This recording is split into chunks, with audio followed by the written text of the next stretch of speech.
ভালোবাসার বাংলাদেশ, ভালোবাসার বাংলাদেশ, ঢাকা FM 90.4 এক স্টেশন এক নেশন। ভালোবাসার বাংলাদেশের এই স্টুডিওতে আমরা পেয়ে গেছি আমাদের আকাঙ্ক্ষিত গুরু, ভালোবাসার গুরু, ভালোবাসার মাঝি গুরু এহতেশামকে। স্বাগত গুরু। আমরা চলে যাচ্ছি আজকে রেগুলার প্রোগ্রামে। আজকে যিনি আমাদের সাথে উপস্থিত তাকে দারুণ ভালোবাসা এবং অনেক শ্রদ্ধার সাথে স্বাগত জানাতে, দারুণ ভালোবাসার সাথে স্বাগত জানাচ্ছি আপনাকে।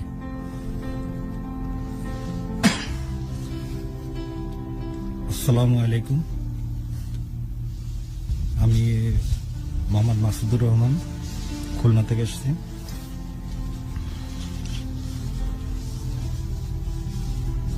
আসলে গুরু তেমন সাজায় কথা বলতে পারি না, জরুরি না, কিন্তু মনের কথা বলার জন্য আপনার কাছে আসছি এবং কিভাবে বলবো বুঝে উঠতে পারতেছি না। আপনার নিকনেম কি, ডাকনাম কি, কি নামে ডাকে সবাই? পলাশ। পলাশ। এই প্রোগ্রামটা কিন্তু কোনো সেলিব্রিটির প্রোগ্রাম না, এটা হচ্ছে সাধারণ মানুষের প্রোগ্রাম। আপনি যা, আপনি তা, আপনি আপনার মনের মতো করে বলুন, আপনার মতো করে আমরা বুঝতে চেষ্টা করব।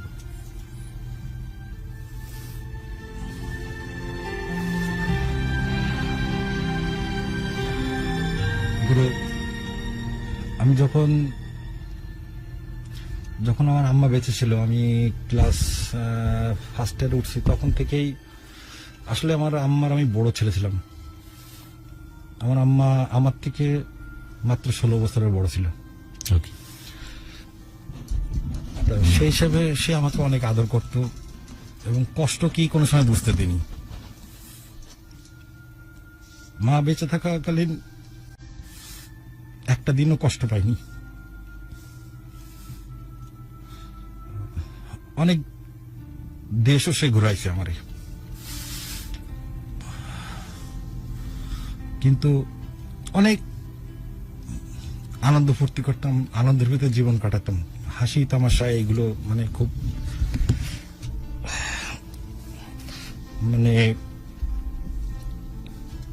কষ্ট কি জীবনে সেটা বুঝিনি কোনো সময় বুঝিনি। এরকম করতে করতে সবসময় বন্ধু বান্ধব, আনন্দ ফুর্তি এইগুলো নিয়েই থাকতাম। থাকতে থাকতে একটা পর্যায়ে একটু খারাপ দিকে চলে গেছিলাম, যার জন্যে যখন আমি ইন্টারমিডিয়েট পাশ করে ডিগ্রিতে ভর্তি হই, তখন আমার আম্মা আমাকে বাইরে পাঠায় দেয়। দেশে? জি, প্রথমে সৌদি আরব। কারণ সে আমাকে মারতেও পারতো না, মানে কিছু বুঝাইতো কিন্তু বলতো। এর ভিতরে একটু কথা আপনাকে ভুলে গেছি, মানে বাদ চলে গেছে।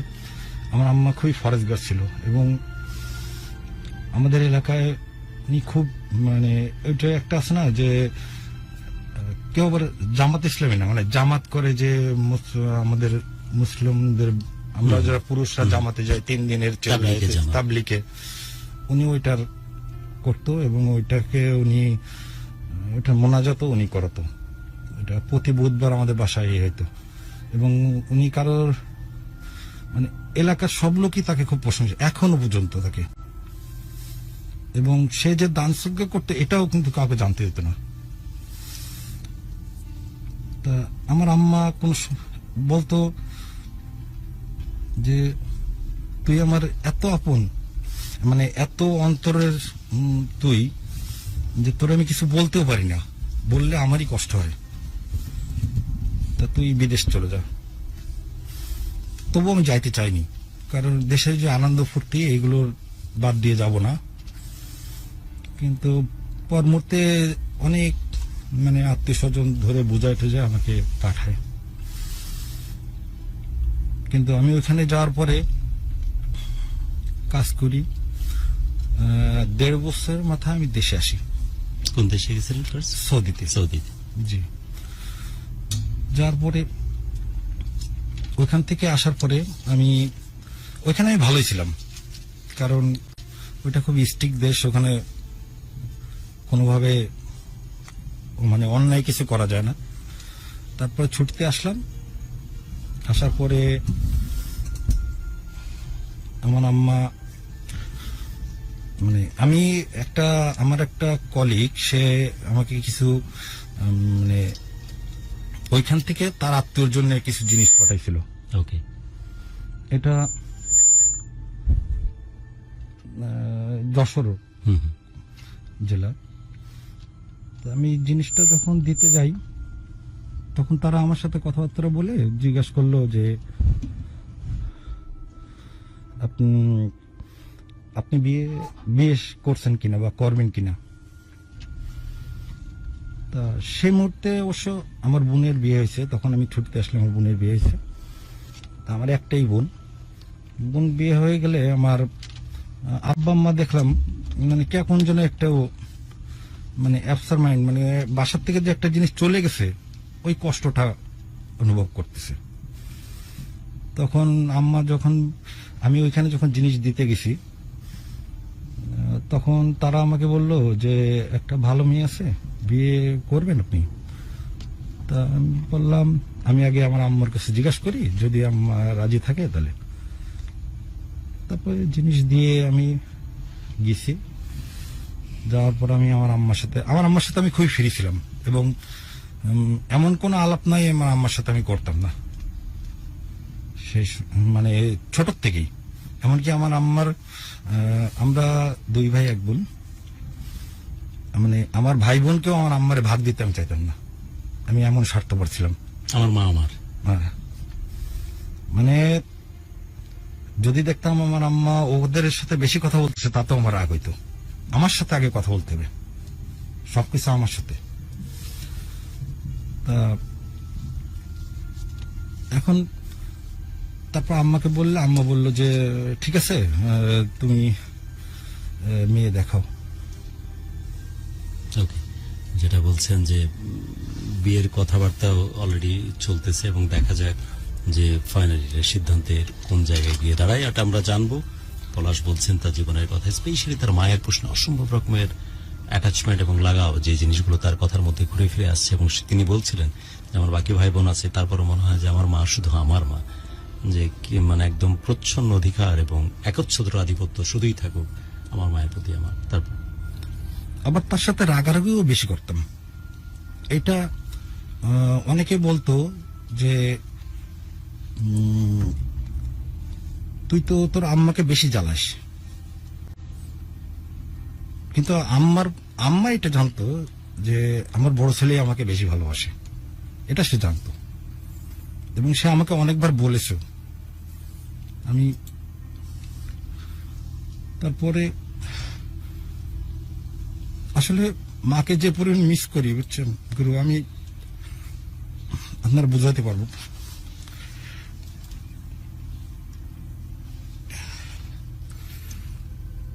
তারপর যাই বলছিলাম, আপনার মানে এসএসসি এজ কত? আমি গুরু এসএসসি দিছি 89-এ, আর ইন্টারমিডিয়েট হলো আমার 91-এ। জি। পলাশ ভাই, আপনার সাথে কিছু কিছু জায়গাতে আমার সিমিলারিটি আছে। সে প্রথম কথা হচ্ছে যে অলমোস্ট একই বয়সের আমরা, যে কারণে আমার কাছে মনে হচ্ছে যে আমারই এক বন্ধু পাশে বসা। আর একটা সিমিলারিটি হচ্ছে অসম্ভব ভালোবাসি, পাগলের মতো ভালোবাসি আমি আমার মাকে। বাট বড় দোষ হয়ে যায়, অন্যায় হয়ে যায়। মায়ের সাথে সবসময় যে বিহেভটা করা উচিত সবসময় করা হয়ে ওঠে না। বাট কসম কথা, আমার মাকে যদি কেউ জিজ্ঞেস করে তোমার জন্য কলিজা কেটে কে তোমার পায়ের কাছে উপস্থাপন করতে পারবে, আমার মা আমার মনে হয় চোখ বন্ধ করে আমার নামটা বলবে। এবং আমি আমার ভাই বোনদের কাছে শুনেছি যে আমার ছেলে যেমনই হোক, এটা আমার সত্যিকারের রাজকুমার। বাড়ির আমি তো বটেই, বাড়ির কেউ যদি কখনো কোনো প্রবলেমে পড়ে সবার আগে যে ছেলেটি সামনে এসে দাঁড়াবে সেটা আমার ইহতেশাম। সো এই ভুল কিন্তু আমি পলাশ এরকম না, সবার আমাদের দ্বারা অহর্নিশ হয়ে যায়। যে যাকে অনেক ভালোবাসি এটা তো গ্যারান্টেড না সারা জীবন আমাদের সাথে থাকবে। সে যখন চলে যায় তখন হাড়ে হাড়ে টের পাই যে কি চলে গেছে আমাদের কাছ থেকে। মায়ের চলে যাওয়ার ওই মুহূর্তটা, এক্স্যাক্টলি ওই মুহূর্তটার কথা কি মনে আছে? তখন কি দেশে ছিলেন? হ্যাঁ, আমার আম্মা মারা যায় 2016 সালে। ফার্স্ট যখন মার্চের- শুনলেন, মায়ের কাছে মার্চের যখন 2 তারিখ। গেলেন, পলাশ কি ধরনের ফিল কাজ করতেছিল তখন? আমার আম্মা অনেকদিন অসুস্থ হয়েছিল। গুলো বিশ্বাস করেন, সবাই বলে কি, আমার ভাই বোনও বলে যে আমার মা নাকি আমার জন্য অসুস্থ হয়ে গেছে,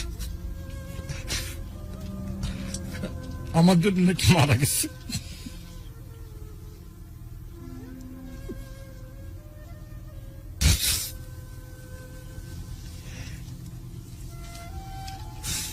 আমি শুধু শুনি, কিছু বলতে পারি না, কারণ আমি জ্বালাইতাম বেশি তো তাকে।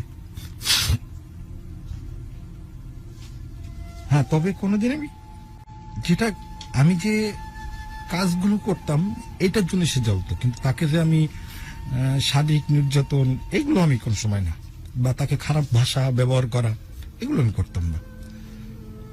আমার এগুলো তো প্রয়োজন পড়ে না। যদি ছেলে সবচেয়ে কলিজার টুকরা ধন, সবচেয়ে ভালোবাসি যারে, সে যদি ভালো না থাকে, সে যদি সঠিক পথে না থাকে, এমন কিছুর সাথে ইনভলভ হয়ে যায় যে আমার ছেলেটা হয়তো বাঁচবে কিনা এসবের মধ্যে ইনভলভ হলে ওর কি হবে, এতটুকু চিন্তায় তো যথেষ্ট এরকম পরেশগার নেককার এরকম একজন মায়ের জন্য। এই কথা তো সঠিক। অনেক সময় গুরু দেখা যেত ভাই বোনরা যা বলুক ওই অর্থে তো সঠিক। মানে মানে সবসময় আবদার বেশি থাকতো, এত আবদার করতাম যে সে পূরণ করতো হিমশিম খেয়ে যেত। এতটুকু যথেষ্ট না একটা মায়ের কলিজা পোড়ার জন্য? করতো, যেটা চাইতাম সেটাই করতো, কিন্তু কোন সময় লেট হইতো, কিন্তু লেটটা আমার সহ্য হইতো না। কারণ আপনি তো সহ্য করার মতো মানসিক অবস্থায় ছিলেন না তখন।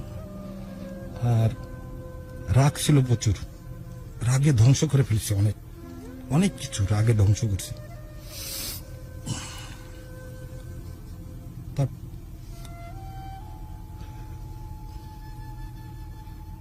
পরে আমার আম্মা আমাকে পারমিশন দেয়, আমি বলি তুমি চলো, মেয়ে একসাথেই দেখবো। আমার আম্মা আমাকে নিয়ে গেছিল। গুরু দেখার পরে মানে আমি যে, সবাই বলে, আমাদের এলাকাও বলে, সবাই বলে যে ওর বলে যখন বিয়ে করে নিয়ে আসছি যে এরকম বউ হবে, মানে কোনোটার কমতি নাই। মানে এত ভালো বউ আপনি ডিজার্ভ করেন, এরকমই বলতো সবাই। মানে আপনি গুণের কথা বলেন, আপনি চেহারার কথা বলেন, মানে যেটা রূপ বলে সেটা কথা বলেন, মানে সব দিক দিয়ে। আর আমি দেখছি, দেখার পর আমার আম্মার এত পছন্দ হয়েছে। আমি ফেরিলি একটা কথা বলি, মানে তাকে দেখার পরে আমি কিন্তু তাকে দেখার 4 দিনের মধ্যে বিয়ে করছি। এটা আমার এক বন্ধুর মাধ্যমে তাকে প্রেসার ক্রিয়েট করেছে আমার মাকে, মানে তাকে আনতেই হবে।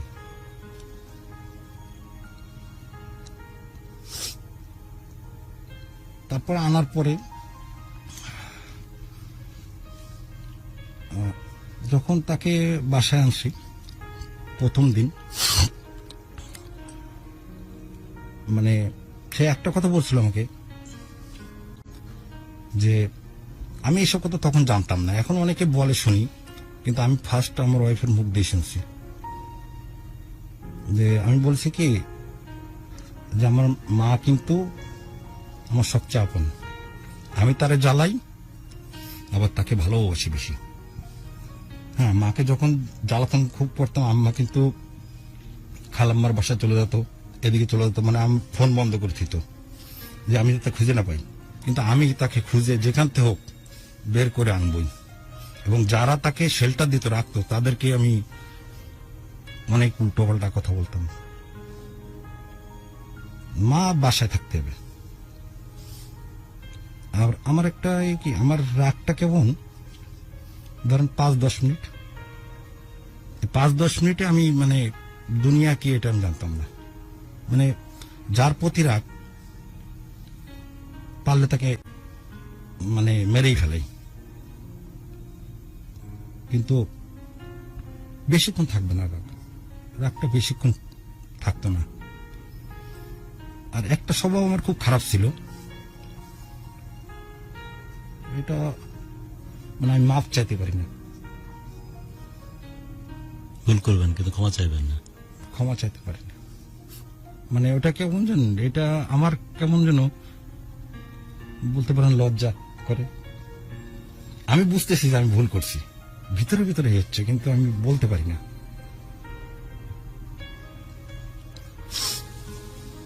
এখনো পারি না। আমার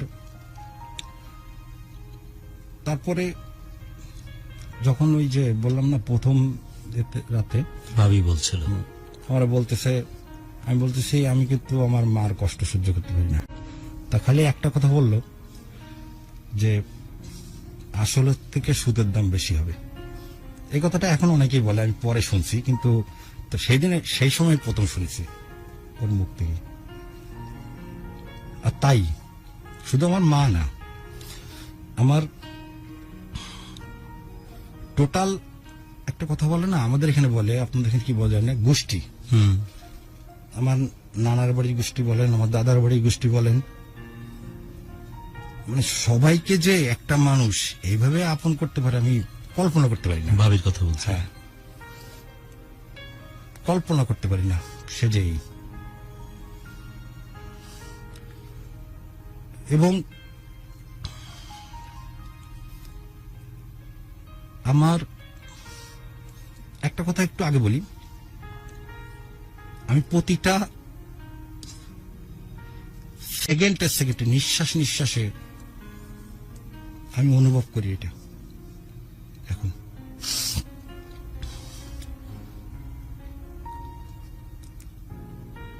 আমি কাউকে বোঝাইতেও পারি না। ভাবিকে নিয়ে একটু বলেন আপনাদের সাংসারিক জীবন, আপনাদের তারপরে মানে কি বলবো,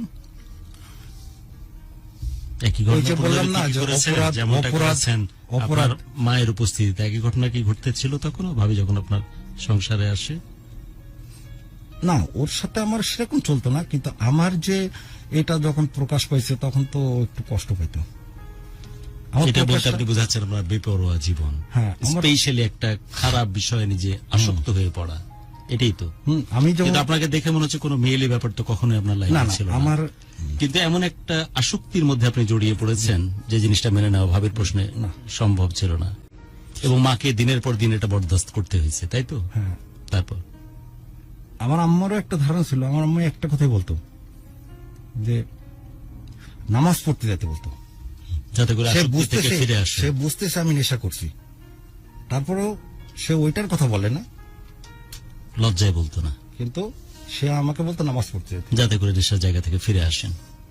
জি,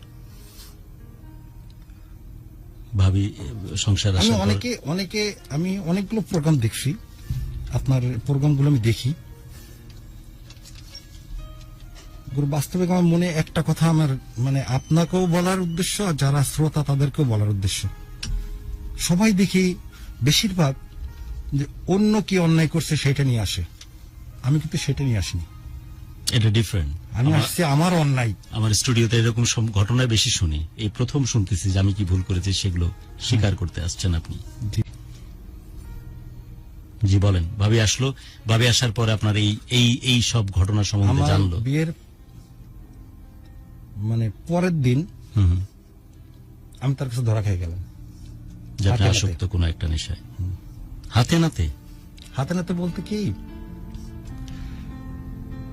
আসলে কি আমি নেশাটা কিন্তু নিজে করিনি, মানে আমার কিছু বন্ধু সার্কেল ছিল, তারা অনেক ধনী, ওদের সাথে মিশতে মিশতে ওরা করতো, এই জন্য ওই বিয়ের দিন অনেক কিনছিল, ওরা ওইগুলো সবগুলো সেদিন শেষ হয় নাই বলে পরের দিন আবার কন্টিনিউ করতে। ওইটা মানে আমাদের তখন একটা বাড়ির কাজ চলতেছে, তো ওই বালি ছিল নিচে, বলে নিজে লুকানো ছিল। হ্যাঁ নিচে ছিল। এর ভিতরে একটু কথা বলি, বালি আগে আমি যখন বিয়ে করে নিয়ে আসি যশোর আচ্ছা, এই টাইপের এডিকশন কি যেটা যশোর থেকে বর্ডার ক্রস করে আনাটা সহজ, এই টাইপের কিছু? বাকিটা বুঝে নিব আমি। না, অ্যাকচুয়ালি টাকার অভাব ছিল না তো, ফোনে অর্ডার দিলে চলে আসতো। কোন সময়ের কথা বলতেছেন? এটা আগেও বলেন, বিয়ের আগেও বলেন, পরে বিয়ের পরে- 90s এর পরপর। হ্যাঁ। তখন তো আপনি যে জিনিসটার ইঙ্গিত দিচ্ছেন সেটা হয়তো বর্ডার আবার ক্রস আমি করলে খুব যখন অল্প টাকায় পাওয়া যেত। হ্যাঁ, আমি যখন বিদেশে আসছি, ও তখন তো টাকার অভাব পুরো নাই। বিশ্বাস করেন, আমার আম্মা, আমি যদি বলতাম 1000 টাকা দাও, সে আমাকে 5000 দিত। কারণ বিয়ে করছি, টাকা তো লাগতে পারে। আমি বিয়ে করার পর 3 দিনের দিন আমি যখন শ্বশুর বাড়ি নিয়ে যাই, তা আমি টাকা গুনতেছি। তা টাকা গুনে আমি দেখতেছি কি, যে আমার কাছে মাত্র 3400 না 3500 টাকা আছে। তা এটা কিন্তু আমার কেউ জানে না, মানে এটা কেউ জানে না। আজ পর্যন্ত আমি হাতে নাতেও ধরতে পারিনি হুম। কে আমার বালিশের তলে টাকা থইছে। কিন্তু আমার সন্দেহ আমার আম্মা।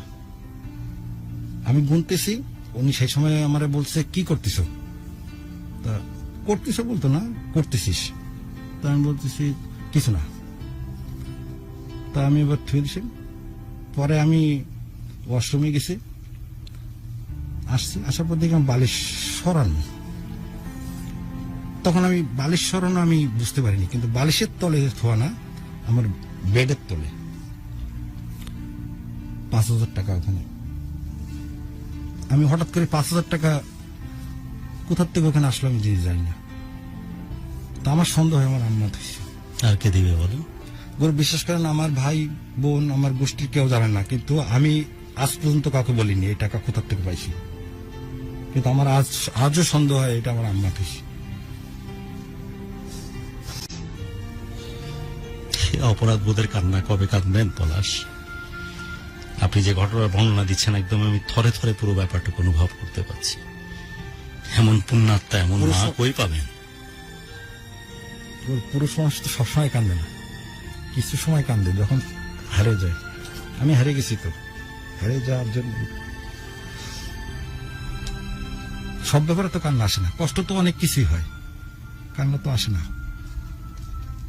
এই একটা ব্যাপারেই কান্না আসে। আম্মা মারা গেছে, আম্মা মারা যাওয়ার পরে আম্মাকে মিস করি, এখন মিস করি আমার ছেলের মাকে। জি, আপনি ভাবির কথা বলছিলেন যে দুই পরিবারের সবচাইতে আপনজন, একদম নয়নের মনির মতো।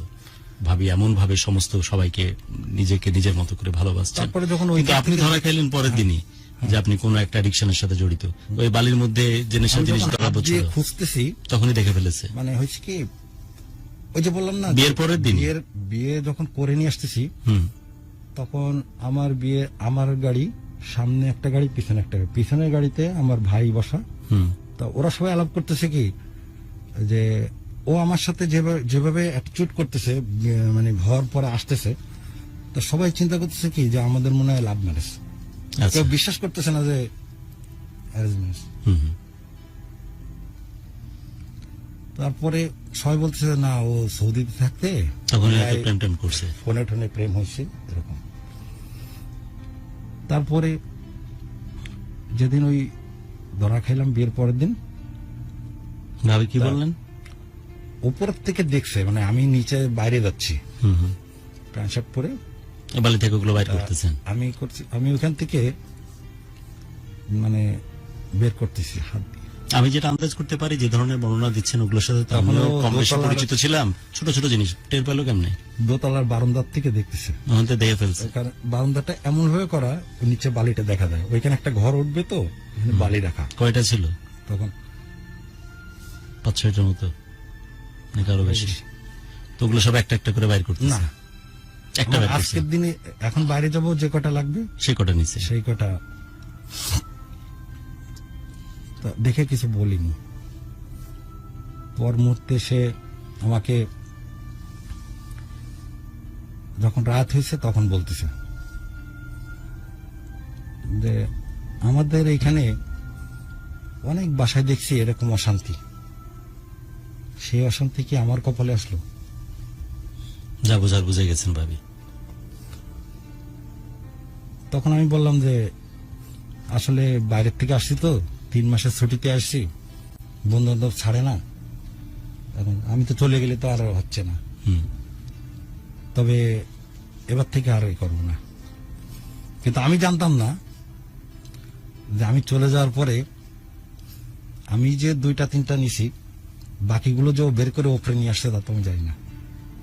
ওই যেগুলো রাখছিলেন সেগুলো আমি বলছি আর হবে না। তা আমি বলতেছি, এই কথা বলার পরে আমি আলমারি ওয়ার্ড্রোবটা টান দিয়ে করছে এই যে আর হবে না, তো এগুলো কি করবো? ফেলে দেওয়ার বান্ধব তো আর আপনি না। তখন আমি বলছি কি, ওটা ফেলা কালকে খুব কষ্টে। এগুলো কালকে একজনে ডেকে সেল করে দেবো। বলছে তাহলে এখন ব্যবসায়ী হবা। তারপরে আমি ওই জিনিসটা নিয়ে আমি যখন দেশে আসছি, আমি পলাশ ভাই? রিক্সাওয়ালাদের গরিবদের খুব ভালোবাসতাম। পলাশ ভাই, আমার একটা প্রশ্ন উত্তর দেন তো। আপনি তো নিজেও বুঝছেন যে মা, আপনার মা ছিল অসম্ভব রকমের, মানে পৃথিবীতে এরকম এত লক্ষ্মী মা পাওয়া তো ভাগ্যের ব্যাপার, রাইট? কারণ আপনি যখন এই বর্ণনা দিচ্ছেন, প্রত্যেক অনেক সমাজে এই ধরনের নেককার, পরেশগার ভদ্রমহিলা দেখা পাওয়া যায়, যারা যে তাবলিগ জামাতে নেতৃত্ব দেন, মোনাজাত করেন এবং তাদের মোনাজাত শুনতে ভালো লাগে। ঈদের জামাতেও তারাই কিন্তু নেতৃত্ব দেন, যেমনটা আপনি আপনার মায়ের সম্বন্ধে বলছিলেন। একদিকে মায়ের এরকম বর্ণনা, আরেকদিকে আমার প্রিয়তম মানুষটি, স্পেশালি আপনার ওয়াইফ, যে সবার মন জয় করে চলেছে। যখন আপনি 3 মেরে দিলেন, আমি বুঝাতে পারতেছি তো, ত্রিমূর্তি কিন্তু ওটা কিন্তু মারাত্মক অ্যাকশন ছিল, এখন অ্যাকশন তো কমে গেছে। ত্রিমূর্তি 3 মেরে দিলেন আপনি, দুধ চা, সিগারেট টান দিলেন, ভিতর ঘামতেছে, চুলকালে আর একটু মজা পাওয়া যাচ্ছে, যা ভাবতেছেন তাই ভালো লাগতেছে। আপনার ভাইও কিন্তু খুব ভালো কিছু না, এটা তো বুঝতে পারছেন এত ডিটেলসে যেহেতু বর্ণনা দিচ্ছি, রাইট? চুলকাচ্ছে, যত চুলকাচ্ছি তত টেস্ট পাচ্ছে। আর একদিকে মায়ের কষ্ট, ফ্রাস্ট্রেশন, বইয়ের অপেক্ষা, অসম্ভব ভালোবাসা। এটার মধ্যে কি কখনো দুবিধা আসতো, দ্বন্দ্ব হতো, নাকি কখনোই ভাবনাতে কাজ করতো না? আমি প্রশ্নটা ধরাতে পারছি? একবারই কাজ করতো না। ওকে, ভাবি বলছিল যে এই এই সে জিনিসগুলো কি সময় করবা? একটাই কাজ করতো, আসছি 3 মাসের জন্য। ও, এটাই ওইখানে- বৈধ, আমি এটা ডিজার্ভ করি, ওইখানে গেলে আমি ঠিক হয়ে যাব। আমি তো জেলখানা চলে যাবো, মানে আমার So, সৌদি আরব আমি- বলতে জেলখানা, একদমই তাই, কাজ ছাড়া আর কিছুই নেই। একদমই তাই। সো আপনি ওটাকে ঠিক মনে করতেন যে ঠিক আমি আছে, যে এই 3 মাস আসছি, 3 মাস অন্তত আমি আনন্দ অন্তত এই করি। বিনোদনটা ডিজার্ভ করি। ভাবি বললো যে এই জিনিসগুলো নিয়ে কি করবো, আপনি বললেন যে বিক্রি করে দেবো। এখন কি ব্যবসায়িক হবা? তারপর তারপরে আমি ওই জিনিসগুলো সকালবেলায় নিয়ে পরের দিন সকালে, এখানে একটা কথা কি, কিছু রিক্সাওয়ালা ছিল, গরিবদেরকে ভালোবাসতেন বললেন। এরা মানে আমার নেওয়ার জন্য সকাল তো বসে থাকতো, কখন আমি বেরোবো। কারণ পলাশ সাহেব রাজকীয় মুডে থাকলে টাকা তো কোনো ব্যাপার না। হ্যাঁ, ওকে, তারপর? তা একজন রিক্সাওয়ালার বাসায় থুয়ে দিলাম। হ্যাঁ, থুয়ে দেওয়ার পর যথারীতি ডেলি যেটা করতে হয় সেটাই করলাম। হুম,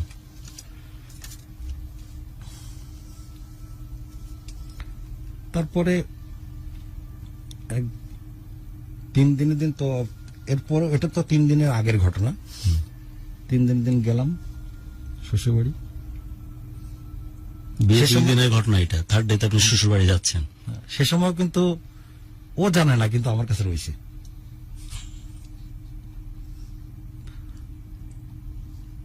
আসলে কথাগুলো শ্রোতারা কিভাবে নেবে, আপনি কিভাবে নেবেন আমি বুঝতেছি না। আমি তো আমার মতো করে নিচ্ছি, আমার নিজেরই তো কিছু বর্ণনা দিয়ে বলছি আপনারে, বলেন। মানে ওই আনন্দের যে রিয়াকশন, সবকিছু ফিকে ওখানে। সেটা যে পরবর্তীতে কি কষ্ট আসে। ওই ঘটনায় যান তাড়াতাড়ি, সময় বেশি নাই, এখন বাজে 12টা আর 20 মিনিট আছে, চলে এরপরে যান। যে ওইটাই কি আলটিমেট ডেস্টিনেশন, নাকি পরবর্তী যে ঘটনাগুলো ঘটলো না, এইবার- সেটা আরো মারাত্মক, সেটা শুনতে চাচ্ছি। আচ্ছা, এইভাবে জীবন চলতে থাকলো। ওকে, থাকার পরে আমি, ও পরবর্তীতে আবার অনেকবার ধরা খাইছি, কিন্তু ও একটা কথাই বলতো যে আমি যখন থাকবো না, চলে যাব, সে সময় বুঝতে পারবা, নিঃশ্বাসে নিঃশ্বাসে বুঝতে পারবা যে তুমি কি হারাইছো। আর বাস্তবিক তাই। আপনি আপনি নিঃশ্বাস বলতে কি, নিঃশ্বাসের চেয়ে ফার্স্ট যদি কোনো কিছু বলেন, চলে যাওয়ার ঘটনাটা কিভাবে? চলে যাওয়ার ঘটনা ওই যে বললাম না, রাগ। মানে যখন আমি আবার এর ভিতরে আমি সৌদির থেকে চলে আসলাম, ওই যে বললাম না যে কোনো একটা সমস্যা এখানে ছিল। আমি কিছু লোককে সৌদি আরব নিয়েছিলাম, তা ওই যে ভিসাগুলো আনছিলাম, এটা একটা পার্টনার ছিল আমার সাথে, তার সাথে একটু মনোমালিন্য হয়েছে। তাকে অর্ধেক ছিল, আমার অর্ধেক ছিল, কিন্তু সে বলে যে মানে না, আমাকে বেশি দিতে হবে। পরবর্তীতে সে অনেকদিন সৌদি আরব ছিল বলে ছুটি কাটায় যখন গেছিলাম, তখন সে ওইখানে একটা প্রাধান্য ছিল তার, সে আমার থেকে ভালো পোস্টে চাকরি করত, মিশরি লোক দিয়ে আমাকে খুব প্রেসার করতো। এইসব দ্বন্দ্বের কারণে আপনি সৌদি থেকে থাকতে চলে পারলাম আসেন। না, চলে আসলাম। তারপর চলে আসার পরে একটা রেস্টুরেন্ট দিলাম। রেস্টুরেন্টটাও যথারীতি ওই আমার ওই কারণেই অ্যাডিকশন, ওটাও টেকলো না। স্বাভাবিক, কিছুই টিকবার কথা না। তারপর আমার আম্মা বলল যে হবে না, ওরে বিদেশ পাঠাতে হবে। তখন আমি বললাম আমি মিডল ইস্টে আর যাবো না, আর মিডল ইস্টে যদি যাইতে হয় তাহলে মিডল ইস্টে একটা দেশ আছে, সেটা সিঙ্গাপুর, আমি সিঙ্গাপুর যাবো। তা বললো ঠিক আছে সিঙ্গাপুরে। পরে আমি এখানে ট্রেনিং করলাম, ট্রেনিং করার পরে আমি সিঙ্গাপুরে গেলাম। যাওয়ার পরে এখানে পরীক্ষা দিছিলাম। বরাবরই একটা জিনিস কি, পরীক্ষা এইগুলো আমি ফেল করতাম না, এগুলো পাশ করতাম। তো এখানেও অনেকে 2-3 বার পরীক্ষা দিয়ে পাশ করে, কিন্তু আমি একবারেই পাশ করে সিঙ্গাপুরে গেছি। প্রথম বছর আমি টাকা পাঠাইছি, চলছে। ওখানে আবার প্রতি বছর বছর মানে পাল্টাইতে হয় কোম্পানি। পাল্টানোর পরে যখন আমি পাল্টাইলাম, দ্বিতীয়বার যখন আসলাম, তখন ওইখানেও কিছু অসৎ লোক আমার কাছে জড়ায়। ভিড় নাকি ওই অপশন তৈরি হয়ে যেত আপনার সাথে? মানে ওই যে আনন্দ ফুর্তি করতাম, ওরা বলতো যে অল্পতে পটায় ফেলবো, পটায় ফেললো। পটায় ফেলার পরে ওখানেও শেষে তেমন টাকাও পাঠাইতে পারতাম না। পাঠাতে না পারলে আমার আব্বা আমাকে পরে একটা প্রেশার ক্রিয়েট করলো কি, যে ওয়াইফ নিয়ে তুমি আলাদা হয়ে দাও, তাহলে যদি ভালো হয়। আপনি দেশে ব্যাক করলেন তখন? না, মানে আমি ছুটিতে আসছি, আচ্ছা, যে তুমি আলাদা থাকো। তার ধারণা যে যদি সংসারের চাপ পড়ে তাহলে ভালো হয়ে যাবে। তখন আলাদা হইলাম, কিন্তু আলাদা হওয়ার পর ছেলে ছোট, ও থাকতে পারে না, তখন ওকে ওর মার কাছে ফিরলাম। তারপরে আবার চলে গেলাম, চলে যাওয়ার পর আবার দেশে আসলাম, কিন্তু তেমন ভাবে ক্যাপিটালিটি মানে টাকা সেইভাবে তাদের কেয়ার করতাম না। আর সেটা না, তার চলতো সংসার, কিন্তু আমি যখন দেশে আসতাম আমি আমার জগৎ নিয়ে থাকতাম। এটা তার একটা অবজেকশন ছিল, যে সবসময় ফেসবুক এইগুলো নিয়ে। তখন রাত্রে বসে আছে, কথা কি বলবো, তার আগে আমি আমার কাজ করতে থাকি, ফেসবুক চালাচ্ছি। তখন তা এইগুলো দেখতো। মায়ের প্রশ্নে, বাবার প্রশ্নে, বউয়ের প্রশ্নে, বাচ্চার প্রশ্নে কেয়ারিং বলতে যা বোঝায় কখনোই করা হয়নি, রাইট? আপনি আছেন আপনার ধনে, আপনার জীবনে, আপনার জগতে, এই তো। তারপরে এইভাবে চলতে চলতে এক সময় দায়িত্ববান সন্তান, দায়িত্ববান স্বামী, দায়িত্ববান পিতা কখনোই হওয়া হয়নি আপনার। তারপর ওর আম্মু, উনি খুব স্ট্রিক্ট। আমি তাকে অনেক ভয় পাইতাম, সেও আমাকে ভালোবাসতো অনেক, কিন্তু আমি ভয় পাইতাম। এটা কি ভীরার সাথে নিয়ে এসেছিলেন যে দোষ করেন আর যাই করেন ভালোবাসা সবার পাবেন? আপনাদের মতো লোক দেখে আমার হিংসাও খুব হয়। কিছু মানুষ এরকম আসলেই আছে পলাশ ভাই। আমি এমন মানুষকে খুব কাছ থেকে চিনি এবং জানি এবং হাড়ে হাড়ে টের পাই, না কোনো কারণ ছাড়াই মানুষের ভালোবাসা পায়।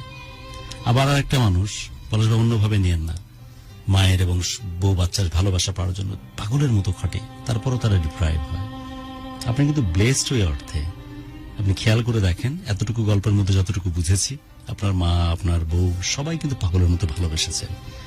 আপনি আপনার জগতে ধুম থেকেছেন সবসময়, নিজের মস্তি, নিজের লাইফ, নিজের পৃথিবীতে এত বেশি মগ্ন থেকেছেন যে কোনোভাবেই ভালো একজন সন্তান, পরিপূর্ণ একজন স্বামী হয়ে ওঠা, দারুণ একজন পিতা হওয়া কখনোই সুযোগ হয়ে ওঠেনি। তারপরে ভালোবাসা পেয়েছেন, রাইট?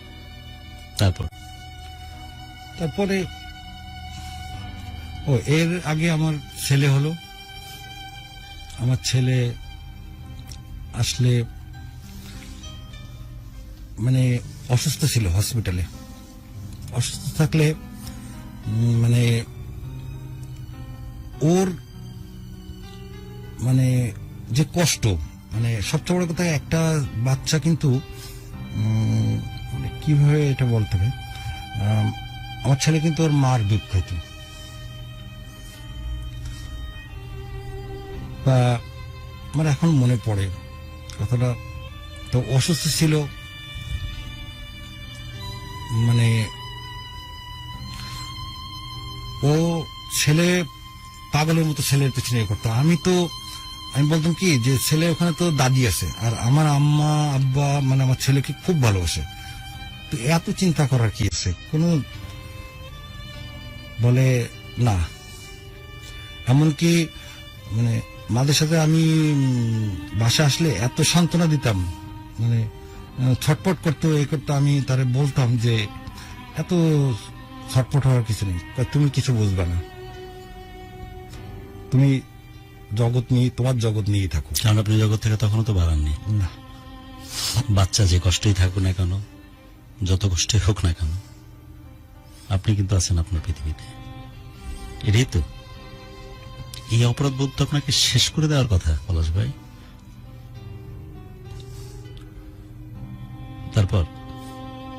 তারপরে আমাকে এক জায়গায় ট্রিটমেন্টে দিছিল, রিহ্যাব সেন্টার। না তার আগে একটা ক্লিনিকে দিছিল, ওকে। সেখানে ও আমাকে খুব করতো, মানে ওখানে কোনো ওয়াইফ ছিল না, কিন্তু ওর যোগ্যতায় ওটা করে নিয়েছিল যে আমার স্বামীর কাছে আমি আসবো, কথা বলবো, মানে আলাদা একটা রুমে রাখছিল, ওখানে সবার সাথে আমার রাখতো না। কিন্তু আমি সেখানে তো অনেক করছি। তারপরে আমার শাশুড়ি যখন এগুলোর চেষ্টা ছিল, তারপরে আমার শাশুড়ি যখন দেখলো যে আমাকে ভালোই করতে পারতেছে না, বহু বছর তো, কত বছর গেছে এভাবে? 14 বছর। অনেক সময়, এতদিন কোনো মায়ের অপেক্ষা করার কথা না। তারপরে একদিন আমি শ্বশুরবাড়ি যতই রাত্রেও ঠিক আছে, সব ঠিক আছে, সকালবেলা হঠাৎ করে মানে আমাকে সহ্য করতে পারতেছিল না, তখন আমি বাসার থেকে বেড়ে যাই। বেড়ে যাওয়ার পরে আমি চলে যাই। তারপরে আমার শাশুড়ি তখন, কারণ সেও তো মা, আমি তো ভুল করতেছি, কিন্তু আমি তো শুধরাইতেছি না। একদিন দুই দিন না, 14 আমার বছর। ধারণা সে চেষ্টা করতেছিল যে দেখি ওরে বাড়ির থেকে যদি বাইরে রাখি ও এই কষ্টে ভালো হয় কিনা। তখন ওই যে বললাম গুরু, রাগ, অসম্ভব রাগ, খুবই জায়েজ রাগ। আমি ওনার সাথে অনেক অনেক অন্যায় করছি। আপনার রাগ? আমি তো বলছি ভাবি রাগ। না না, আমার রাগ। আচ্ছা, আপনার রাগের তো কোনো যৌক্তিকতাই নাই। না, কিন্তু রাগে আমি তার সাথে অনেক অন্যায় করতেছি। এরকম ধরনের মারধর তো করছেন সেদিন? না না, তাহলে মারধর করিনি। মানে আমার শাশুড়ি, মানে আমার রাগ দেখলে তারা তো এত ডিস্টেন্সে থাকতো, এত এতে থাকতো, মানে এত দূরে থাকতো যে মারধর তো দূরের কথা, সেই গন্ডি পার হয়ে তার কাছে যাওয়ার এই ছিল না। ওকে। এবার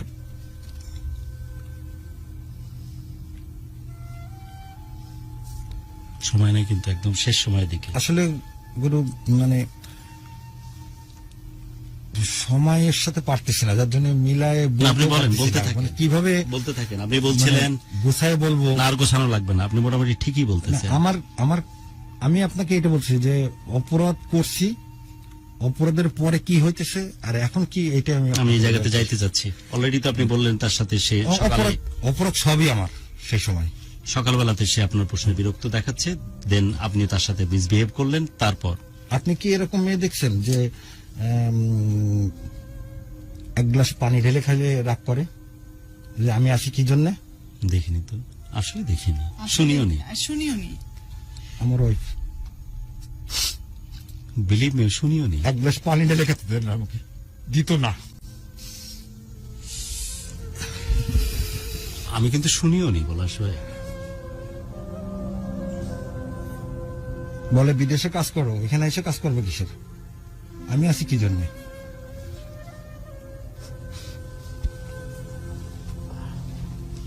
আমিও দেখিনি কাউকে। শুনিও নি ভাই। বলে আসবা, খাটের উপরে বসবা, টিভি দেখবা, তোমার যা মন চায় আমাকে বলবা, আমি এনে দেবো। যদি দেরি হয় তাহলে যাও, দেরি হয় না তো।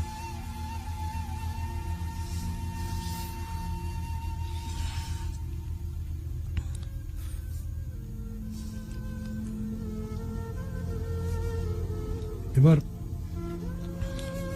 যখন আমাকে, আমি কিন্তু তার সাথে এ করতাম, কিন্তু ভালোবাসতাম মনে। ওই যে আম্মাকে যে সে, তখন আমার আম্মা বেঁচে আছে। তারপরে যখন আমার এ করলো, তখন আমি চিন্তা করতেছি যে আমি কে? ভাবি? ভাবি? হ্যাঁ, ফোন দিচ্ছে, ধরেন। কি বল, জানি না কি বলবেন, ধরেন। প্রতিদিনকার মতো কি কল এটা? ধরেন। লাউড। ভাবি? এখন বাজে কটা? 12টা। এতটা দেরি করে ফোন দেয় না তো। আচ্ছা আমরা ফোনটা পরে ধরি, 12:10। ফোনটা পরে ধরি, বলতে যাই। ভাবি? জি, তারপর? ফোন দেয় ডেলি। তারপরে কি আপনি বলছিলেন যে গ্লাস, আমি তো জীবনেও শুনিনি পলাশ ভাই, হওয়া তো দূরের কথা, যে বউ পানি ঢেলে খাওয়ার জন্য কষ্ট পাচ্ছে এবং যুক্তি হিসেবে দেখছে অনেক কষ্ট করো বিদেশে। মানে আপনাকেও এটা বললাম যে না, পানি একদম, পর্যন্ত একদম। খাইতে দিত না, তাহলে আমি অন্য একটা কষ্ট উদাহরণ, দূরের একটা কথা। উদাহরণে অনেক পরিষ্কার, আমরা এই উদাহরণটা দরকার ছিল। তারপর আমার ওয়াইফ কিন্তু খুব নামাজি, খুব ফরজগার। কারোর সামনে কিন্তু সে মানে তার ফেস ওপেন করে আসে না। মানে পর্দা করে। জি। তারপর পলাশ ভাই? তারপরে আমি ওকে বললাম, মানে ওই যে ওই যে রাগারাগি আমাকে হচ্ছিল রাগারাগি সকালবেলা। হচ্ছে, বেড়ে গেছি। অনেকদিন চেষ্টা করলাম কিন্তু পারতেছি না। নিজেকে ঠিক করতে পারছেন না? না, নিজেকে তখনও নিজেরা ঠিক করতে পারতেছি না, আবার তারে বুঝাচ্ছি। হুম হুম। গুরু, সবচেয়ে বড় কথা কি জানেন? আপনি জীবনে, এটা আমার আম্মা বলতো, সবকিছু করবা, মিথ্যা কথা বলবা না, মিথ্যার থেকে সব উৎপত্তি। এটা আমি এখন মানি। আপনি যদি মিথ্যা কথা না বলেন, যদি আপনি কমেন্ট করেন যে আমি মিথ্যা কথা বলবো না, তাহলে আপনি কোনো অন্যায় কাজ করতে পারবেন না। তাই তো, আসলেই তো তাই। তারপর ভাবির সাথে দ্বন্দ্ব, যুদ্ধ। তারপর ভাবি কি চলে গেলেন তখনই? না, ও তো ওর বাসায়, হুম। আমি তো ওর বাসার থেকে, আমার আব্বা তো ওইখান থেকে তাকে আমাদেরকে আলাদা করে দিল।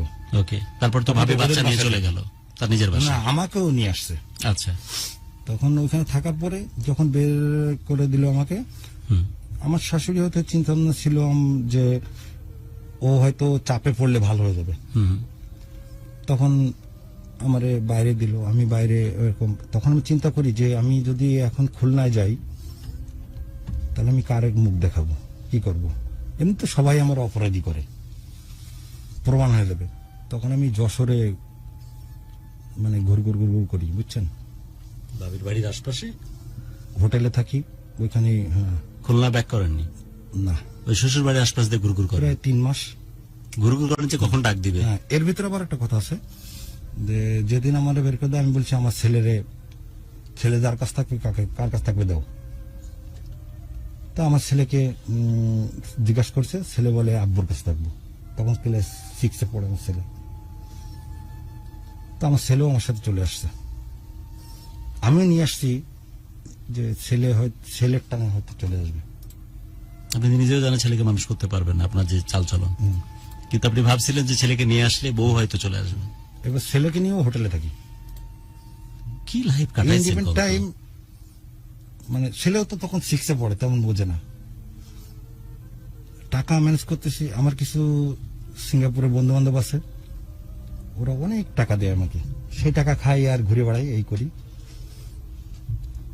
আমার আম্মা জানতে পারলে আমার আম্মা একদিন আমার আব্বারে পাঠাইছে পাঠায় আমার অনেক, তার কথা না, আব্বাকে পাঠায়নি, আব্বা ফোন দিছে, হুম। দিয়ে বলতেছে তুই যা করবি কর, আমার পোতারে এখানে দিয়ে যা খুলনায়। তা আমি তো এটাই চাচ্ছিলাম যে ও আমার আব্বা আম্মার কাছে চলে যাক, কারণ আমি তো পারতেছি না ওকে চালাইতে, আমি নিজেই চলতে পারতেছি না তখন। তখন ওরে গাড়িতে উঠাই দিলাম, ও চলে গেল আমার আব্বা আম্মার কাছে। তারপর থেকে আমার আব্বা আম্মার কাছে মানুষ। এবার আমি তো ওইদিকে ট্রাই করতেছি, পরে পারি না, হুম। পরে যে আর টাকা পয়সা পাই না, তখন খুলনা চলে গেলাম। খুলনা যে বাসায় যাই না, সেখানেও হোটেল। টাকা কে দেয়? ওই যে আম্মা। মায়ের পর অত্যাচার না হলে আম্মা, আমি একটা জিনিস জানতাম যে আমার রাগকে আম্মা ভয় পেত। ওইটা কাজে লাগাতেন। হ্যাঁ, তারপরে ওইভাবে চলতেছে। চলার পরে আমি লাস্টে আমার ছেলে যে এই পর্যন্ত আসছে, কিন্তু আমার আব্বা আম্মা তারাই এ করছে।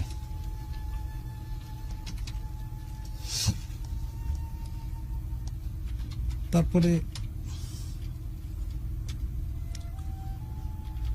লাস্ট টাইমে যখন আর হোটেলে থেকে পারি না, তখন আমার আম্মা আমাকে বাসায়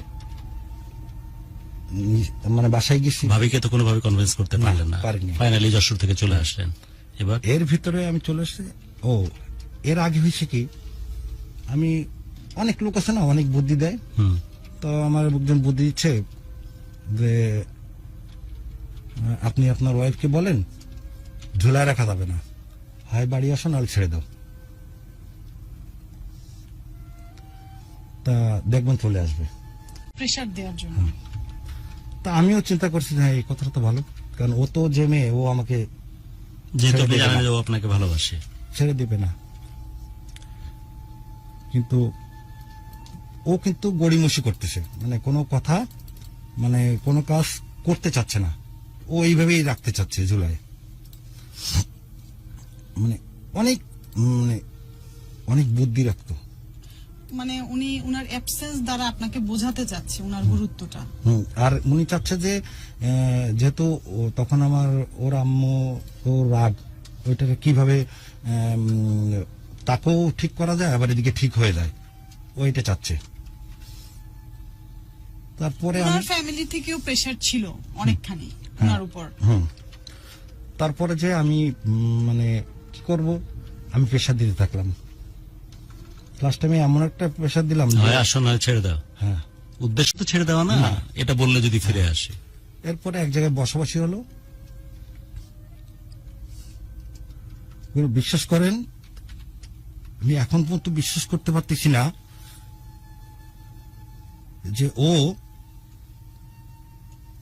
বলবে যে আমি ছেড়ে দেব। আমি মনে করছি ও আসবে, তা ও এখানে ও আবার এই যে লোকজন নিয়ে এগুলো পছন্দ করতো না।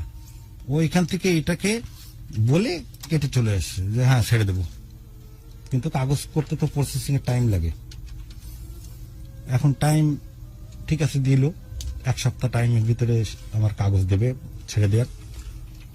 এবার কিন্তু ও আবার ও কিন্তু আমাকে মানে ডিভোর্সের কাগজ দিচ্ছে না, ওর মতো চুপ করে রয়েছে। আবার হুম হুম। চুপ করে থাকলে ওই যে লোকজন আছে, এখন যেটা আমার ব্রেনে খেলে যে আজকে ধৈর্য ধরলে কিন্তু এটা হতো না, ধৈর্য ধরিনি, তাই ওই যে সবাই বলে যে ধৈর্যের কি বলে, ধৈর্য ফল সবসময় মিঠে হয়। কিন্তু আমি ধৈর্য ধরিনি। কি করেছিলেন তখন? ওই যে কি ব্যাপার, 1 সপ্তাহ হয়ে গেল কাগজ দাও। ছাড়তেছ না কেন? ওকে তো ছাড়া উদ্দেশ্য না আপনার, না, ওই ও তো প্রেশারাইজ ছাড়বে না। করতেছেন আমি আপনি, pressure create যাতে করে করতেছি। কাম ব্যাক করে ফিরে আসে আপনার এবং কাছে। যারা ওইখানে ওই যে বসিতে ছিল তাদের ভাবি তো এটা বোঝার কথা না, ভাবি ভাবতেছে যে সত্যি সত্যি মনে ছেড়ে দিতে চাচ্ছেন। কে ভাবি না না, আপনি ও যখন তো প্রেশার ছাড়বে না। দিচ্ছেন।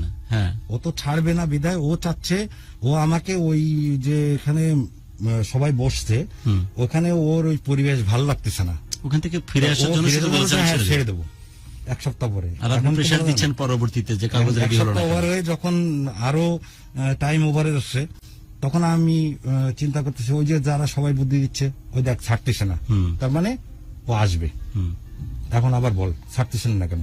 হুম, তারপরে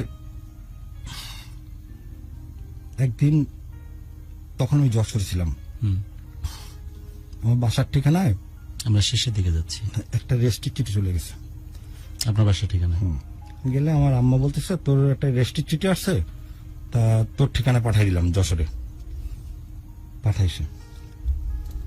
পাঠানোর পরে আমি জানতাম এই কথাটা কি, আমি জানতাম যে ডিভোর্সটা হয় সামনাসামনি বসে সবকিছু, কিন্তু বিশ্বাস করেন আমি জানি না যে রেজিস্ট্রি চিঠি পাঠিয়ে যে কার্যকর হয়ে যায়। রিসিভ করলে যে ডিভোর্স হয়, এটা আমি জানতাম না। কারণ আমি তো বাংলাদেশের থাকতাম না, বাংলাদেশে যে এরকম কোন আইন হয়েছে এটাও আমি জানি না। এটা ধর্মীয় আইন না, এটা মনে হয় দেশের প্রত্যেকটা দেশের যে কিছু নিয়ম কানুন না, একটা থাকে নিয়ম সেটা। থাকে রেজিস্ট্রি না, করার এখনো পর একটা মাসের একটা নিয়ম বলবৎ থাকে, যার পরে এই জিনিসটা কার্যকর হয়ে যায়। তারপর তারপরে আমি ওই রেস্ট্রিক্ট চিঠিটা আমি ইয়ে করছি, মানে সাইন সিগনেচার করে নিছি, নেওয়ার পর দেখি আমি ঠিক আছে। কি অবস্থা আপনার তখন? কি অবস্থা বলবো, ওরে এত পরিমাণ মানে রেগুলারই কান্দি, এখন চোখ দিয়ে পানি আসতে চায় না, সব ব্যাপারে আসে না। আপনি জানেন এই যে ছাড়ার পরে, ও আমাকে ছাড়ার পরে, এর মধ্যে আমার আম্মা মারা গেল 2016 সালে। উনি তো আনতে পারলো না, তা সেটার ব্যাপারেও সবাই দায়ী করে আমার জন্য মারা গেছে। আপনি কষ্ট দিয়েছেন সেজন্য মা মারা গেছে। হ্যাঁ, সবাই বলে। কিন্তু আমার আম্মা এমন একটা লোক ছিল, 10টা 13ই মারা গেছে। উনি 9টার দিকে, 9:30টার দিকে আমরা হসপিটাল নিয়ে গেছি। উনি সবার কাছে, আমার আব্বার কাছে মাপ চাইছে, আমাদের দুই ভাইকে ডেকে বলেছে 2 ভাই একসাথে মিলেমিশে থাকবা। উনি যে এই কথাগুলো বলতেছে কেন আমি বুঝতেছি না। প্রিপারেশন নিচ্ছে। স্রষ্টা এরকম সুযোগ দেন তার নিকার বান্দাদের। উনি সবাইকে কিভাবে থাকতে হবে, এমনকি ওনার কিছু লেনদেন ছিল যেগুলো উনি কাগজে লিখে আমার বোনের কাছে দিয়ে গেছে, যে এগুলো আমি দেনা, তুমি এটা পরিশোধ করো।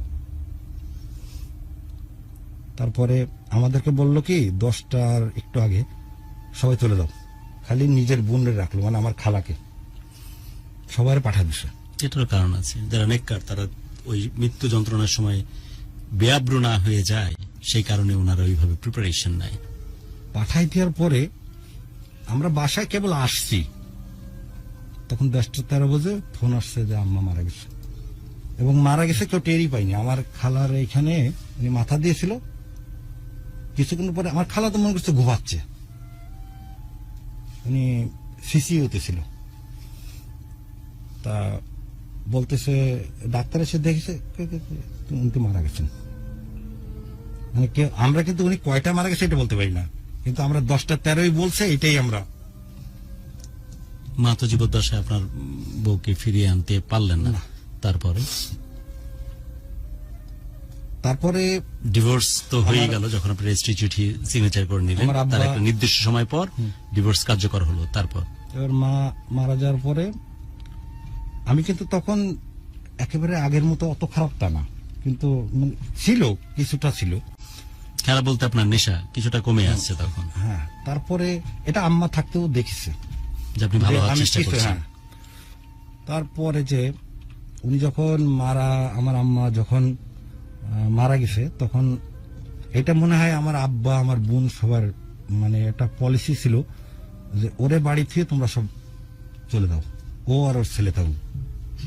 তার মানে আমি যে টাকাটা আমার আছে, এই টাকাটা যদি আমি নেশায় খরচ করি তাহলে কিন্তু সংসার চলবে না, সংসারের প্রেশার ফেলাই দিল। এটা কিন্তু তারা বলিনি, কিন্তু এটা এখন আমি মেজারমেন্ট করতে পারি। তখন আমার আব্বা মানে আরেক জায়গায় যেয়ে থাকলো। এবার আমি ওইটা মানে তখন নেশা করবো কি করে, যে টাকা আমার আছে, যে টাকা আমি ইনকাম করতেছি, সে টাকা দিয়ে তো আমার সংসার চালাইতে হবে। নেশা কিন্তু আমার প্রায় বন্ধ হয়ে আসছে। বন্ধ হয়ে আসার পরে হ্যাঁ এর ভিতরে আবার কিছু ওই যে বন্ধু বান্ধব কিছু আছে, ওদের খাওয়ার জায়গা টাকা লাগবে।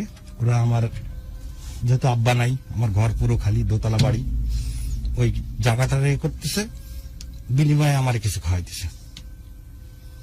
এরকম ভাবে চলতে থাকে। ভাবির কাছ থেকে তো অনেক দূরে তখন আপনি। এর ভিতরে আমার ছেলে কিন্তু সব বুঝতো। তখন তো ছেলে ইন্টারমিডিয়েট পাস করে গেছে। এটা কিন্তু রিসেন্টলি এখনকার কথা বুঝতে বলতেছি। পারছি। এবার ছেলে যখন ভাবির সাথে একেবারে যোগাযোগ নাই, হ্যাঁ না যোগাযোগ আছে, কথা হয় কিন্তু আসা যাওয়া দেখা সাক্ষাৎ না। কিচ্ছু নাই। না। তখন আপনার সেপারেটেড অলরেডি। এমনকি ও আমার হোয়াটসঅ্যাপে ফোন দেয়, কিন্তু শর্ত একটা, ভিডিও কল করা যাবে না। মানে আপনার থেকে এখন পর্দা করে উনি। কত বছর? এটা 2013 শেষে 14 থেকে। আজ তো প্রায় 7 বছর। হ্যাঁ, এর মধ্যে আবার হচ্ছে কি, আমার ছেলে যেটা না বললে নয়, আমার ছেলে একটু মানে ও একটা ঘরের ভিতরে একা থাকে, আমি একটা ঘরের ভিতরে একা থাকি, মানে দুজন, ওর ভিতরে যে কষ্টটা আছে আমি আবার ওয়াইফকে বুঝাইতে পারি না যে তোমার ছেলে তোমার মতো হয়েছে, তুমি যেরকম মুখ ফুটে কথা বলতে না, আমার ছেলেও মুখ ফুটে কথা বলে না, কিন্তু ওর কষ্টটা আমি বুঝি। কিন্তু ও বোঝে কি বোঝে না এটা আমি জানি না। এরপরে আমার বোন আমাকে, এর ভিতরে আমার বোন কিন্তু এই আম্মা মারা যাওয়ার পর থেকে 2019 সালের শেষ পর্যন্ত আমার সাথে কথা বলতো না। পড়াশোনা একদম শেষের দিকে আপনি বলছিলেন ইন্টারমিডিয়েট পাশ করলো, ভাবির সাথে 7-8 বছর সম্পর্ক নাই। এখন কেমন, কি অবস্থা এখন তাহলে? এখনকারটাই আপনাকে বলতেছি। এরপরে আমি মানে আমার ওই লাইফের ওই যে সঙ্গ আমি পুরো টোটাল ত্যাগ করে দিছি, এটা সেও জানে। আজ কতদিন? কতদিন আজ? আমি আপনার 2000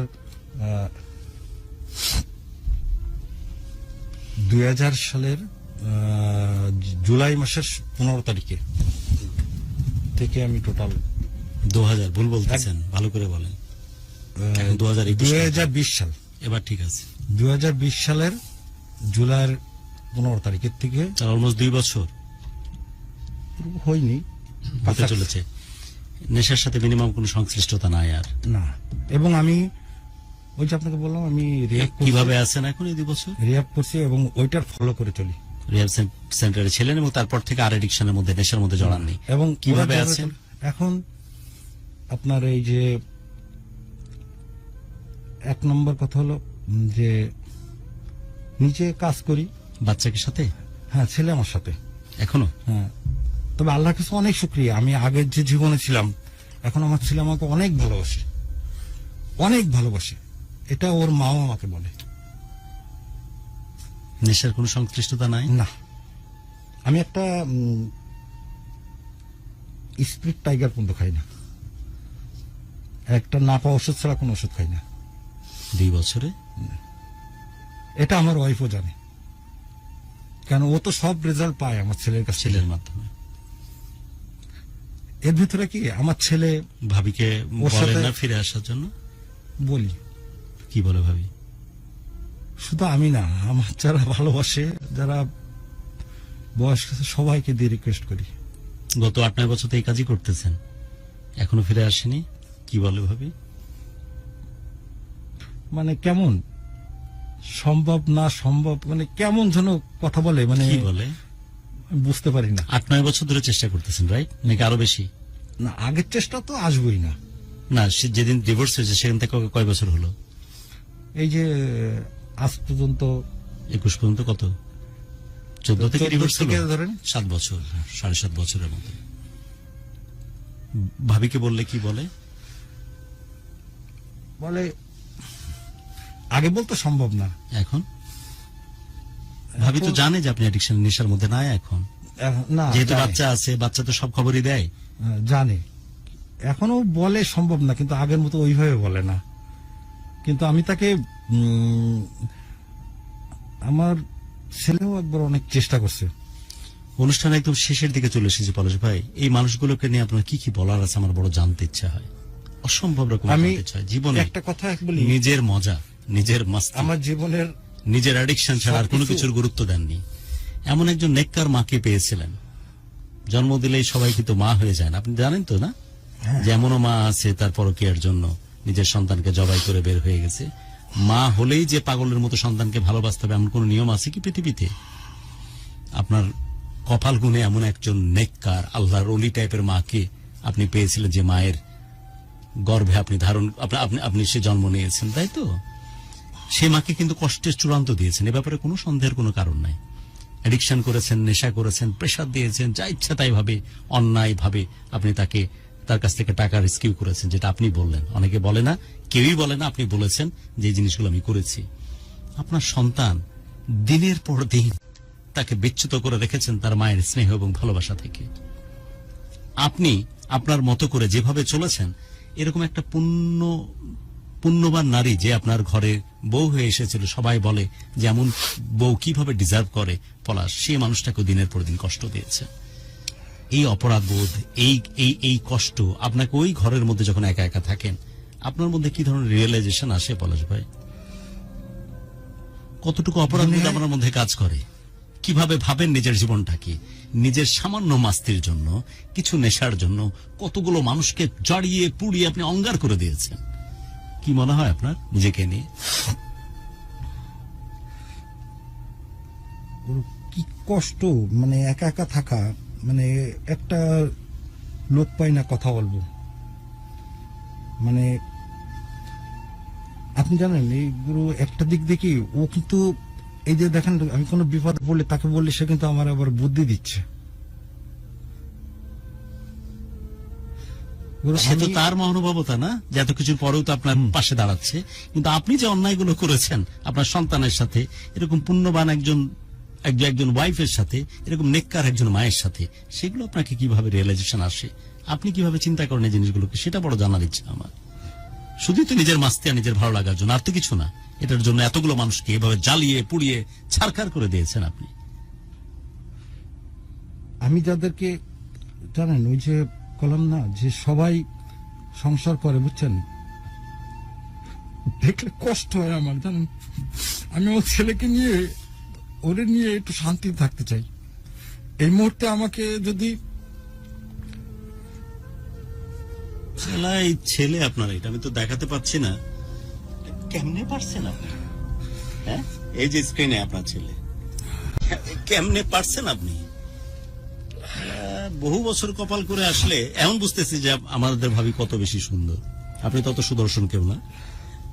কেমনে পারছেন আপনি এরকম এরকম এরকম জান ভরা কলিজার টুকরা বাচ্চাটাকে ডিপ্রাইভ করতে দিনের পর দিন, শুধু আপনার মাস্তির জন্য? এই ছেলেটাকে মায়ের স্নেহ এবং তার আঁচল, মায়ের আঁচল হচ্ছে গন্ধ, সেটাও ঠিকভাবে নিতে দেননি। জীবনে একটা এরকম ছোট্ট পাপি যথেষ্ট বিষাক্ত হয়ে যাওয়ার জন্য। কেমনে পারছেন এই ছেলেটাকে দিনের পর দিন ডিপ্রাইভ করতে? নিঃসন্দেহাতীত ভাবে এই অধিকার আপনাকে কেউ দেয়নি। আপনাকে মায়া করব, ভালোবাসবো, নাকি প্রোগ্রাম বন্ধ করে দিয়ে আপনাকে স্টুডিও থেকে বের করে নিয়ে যাবো, আমি বুঝতেছি না।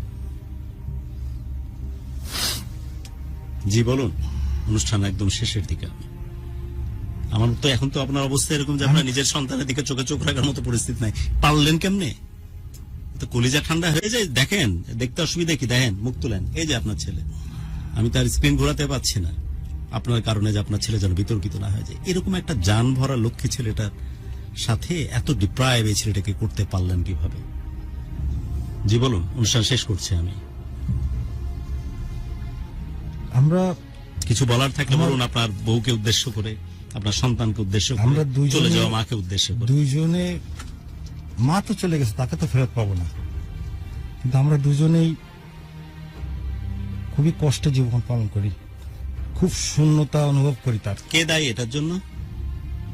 100-এ 100, 100-তে 100 কে দায়ী? আমি। এই ছেলেটি কি এমন কোন পাপ করেছে পূর্ব জন্মে যে কারণে এরকম আপনাদের ঔরসে জন্ম নিয়ে এভাবে ডিপ্রাইভ হতে হবে এরকম একটা লক্ষ্মী বাচ্চার? আপনার নেককার বউ যায় দায়ী না, শুধুই আপনি এবং শুধু আপনি দায়ী এবং আপনার মাস্তি দায়ী।